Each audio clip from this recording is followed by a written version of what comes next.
Tunes on Biography. Know much about your stars all over the world. Hello, good morning, good afternoon, good evening, wherever you can see me all over the world. It's your boy again, the Biography Master. Shegun Toki is my name. The program that makes you to know everything about the world stars. Here we again this morning. Who are we talking about today? We are talking about a nationalist. We are talking about the man that brought free education to the western part of Nigeria, in which you and I benefited, of which everything has turned upside down today. We are talking about the man that brought the first television service to Africa in 1959. We are talking about the man that played a key role in the Nigerian independence movement. We are talking about a strong and influential advocate for good things in Nigeria. Who is this man? I will be back.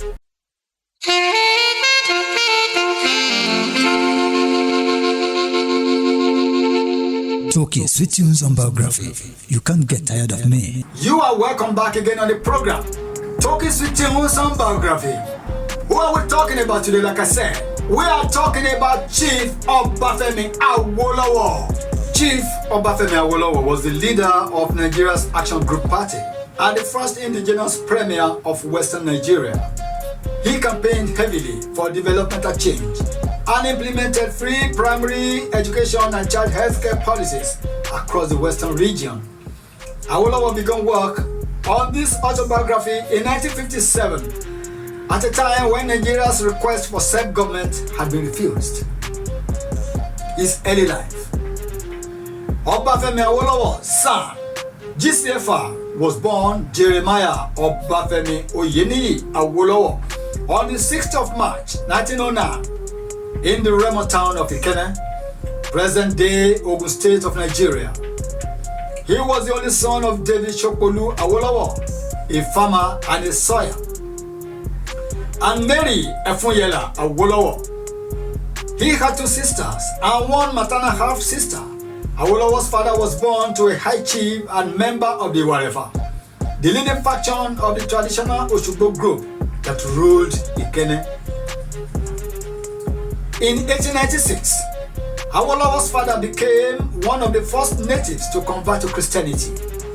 Awolowo's paternal grandmother, Adefule Awolowo, whom Awolowo adored, was a devout worshipper of the Ifa. Adefule, Awolowo's grandmother, believed that Obafemi was a reincarnation of her father, his great-grandfather. Awolowo's father, conversion to Christianity often went at odds with the family's beliefs. He often challenged worshippers of the god of smallpox of Baluaye.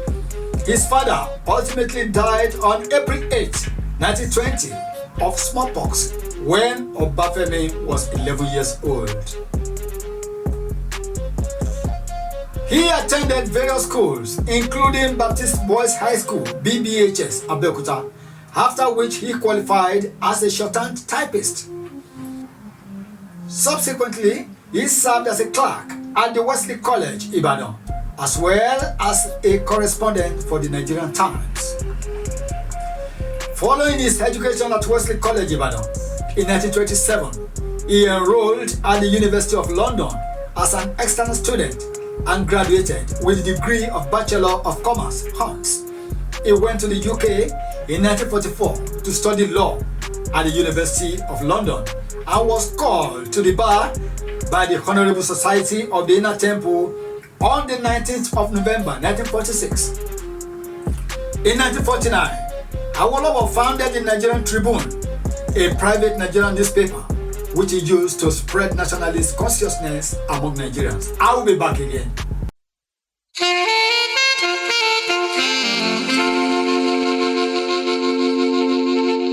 Toki, sweet tunes on Biography. You can't get tired of me. It's still the program, Toki Sweet Tunes on Biography, where you are made to know much more about the world stars. In 1945, he attended the 5th Pan-African Congress in Manchester as a representative of the Nigerian youth movement along with H.O. Davis.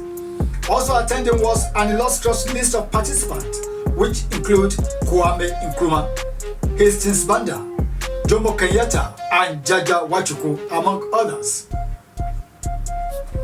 As a premier, Awolowo was Nigeria's first-most federalist in his path to Nigerian freedom. In 1947, the first systematic federalist manifesto by a Nigerian politician, he advocated federalism as the only basis for equitable integration, and as the head of the action group, he led the demand for federal constitution, which was introduced in the 1954 late Latin constitution. Following primarily the model proposed by the Western Region delegation led by him, he was also a keen advocate of minority rights and the relocation of the federal capital away from Lagos, advocating for Lagos' rights to be governed by the Western Region of largely Yoruba stock. As a premier, he proved to be and was viewed as a man of vision and a dynamic administrator. Awolowo was also the country's leading social democratic politician.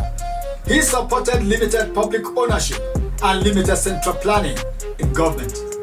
He believed that the state should channel Nigeria's resources into education and state-led infrastructural development.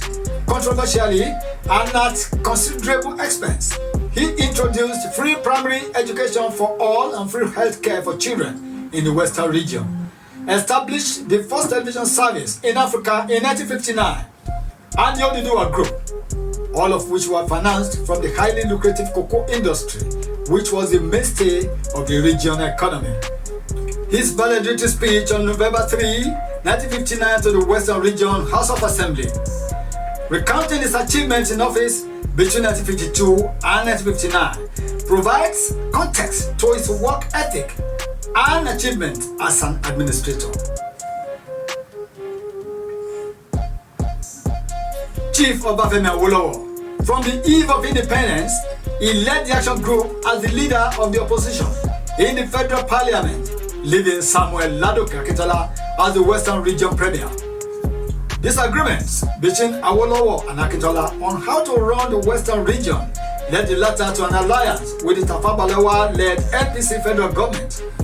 A constitutional crisis led to the declaration of a state of emergency in the Western Region, eventually resulting in a widespread breakdown of law and order. I'll be back again.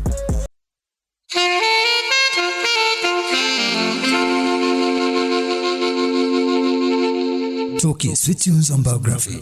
You can't get tired of me. Yes, you are still on the program. Talking sweet tunes and biography. Excluded from national government, Awolowo and his party faced an increasingly precarious position. Angered at the exclusion from power, formed the Nigerian National Democratic Party, NNDP. Akintola followers, angered at the exclusion from power, formed the Nigerian National Democratic Party, NNDP, under Akintola's leadership. Having previously suspended the elected Western Regional Assembly, the federal government then reconstituted the body after maneuvers that brought Akintola's NNDP into power without an election. Shortly afterwards, Awolowo and several disciples were arrested, charged, convicted of treason, and jailed under Balewa for conspiring with the Ghanaian authorities to overthrow the federal government. As Minister of Finance, Chief Obafemi Awolowo helped negotiate the joint venture rights of Nigeria in its new oil find, ushering in a decade of oil boom and providing the bulwark of national wealth. He also helped develop the system of national revenue sharing and fiscal allocation, FAAC, which enabled newly created states that boosted minority rights to thrive and survive to this day. He also credited with naming the new national currency, the Nigerian Naira, introduced under his leadership. Regarding the blockade of Biafra, during which more than 1 million Igbo children died of starvation, Awolowo was quoted as saying, "All is fair in war, and starvation is one of the weapons of war. I don't see why we should feed our enemies fat, only to fight us harder." As presidential candidate, in 1979 and 1983, he contested under the Unity Party's platform as a presidential candidate, but lost to the northern-based National Party of Shehu Shagari in 1979.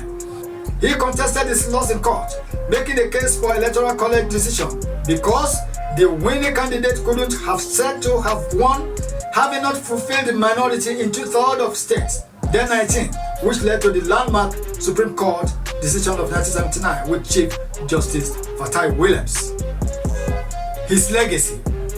In 1992, the Obafemi Awolowo Foundation was founded as an independent, non-profit, non-partisan organization committed to furthering the symbiotic interaction of public policy and relevant scholarship with a view to promoting the overall development of the Nigerian nation.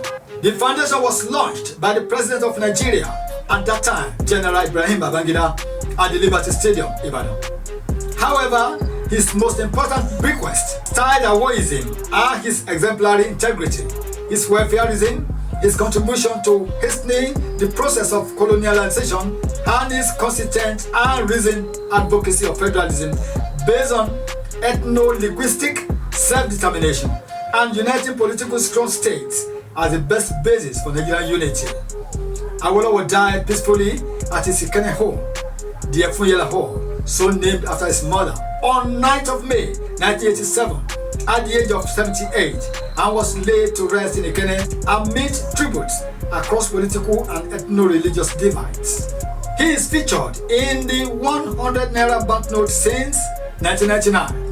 In addition to a variety of other chieftaincy titles, Chief Awolowo held the title of the Odole Oodua of Ile-Ife. He was survived by his wife and his children. Here we come to the end of the program for today.